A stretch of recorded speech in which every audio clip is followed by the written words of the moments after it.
or GFCI. Before anything else, make sure to wear your complete PPE when performing this task. Turn off the electrical source at the circuit breaker to prevent electrical shock. To install the GFCI, you will need the following tools and materials: screwdriver, hammer, wire cutters or strippers, pliers, and a GFCI outlet. Attach the outlet box to the framing. The height of the utility box used in the installation of the GFCI outlet must be 300 millimeters above the finished floor to the center of the utility box.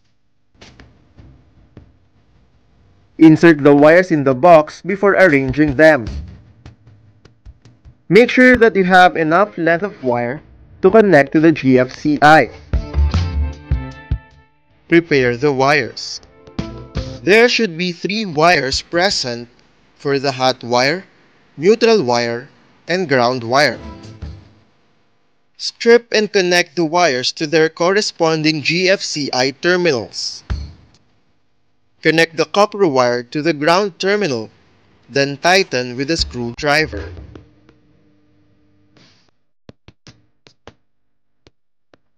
Connect line 1 to its designated GFCI terminal. There should be a label on the GFCI. Tighten the connection with a screwdriver. Connect line 2 to its designated GFCI terminal. Tighten the connection.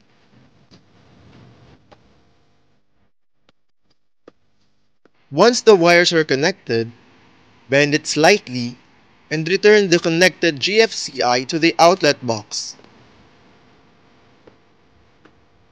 Align the screw holes with a screw and tighten them in place. Put on the faceplate with a screw and screwdriver. Turn on the circuit breaker and test if the installed GFCI is functioning well. Check the test and reset the functions. After completing this task, do not forget to perform good housekeeping and to return all tools and surplus materials.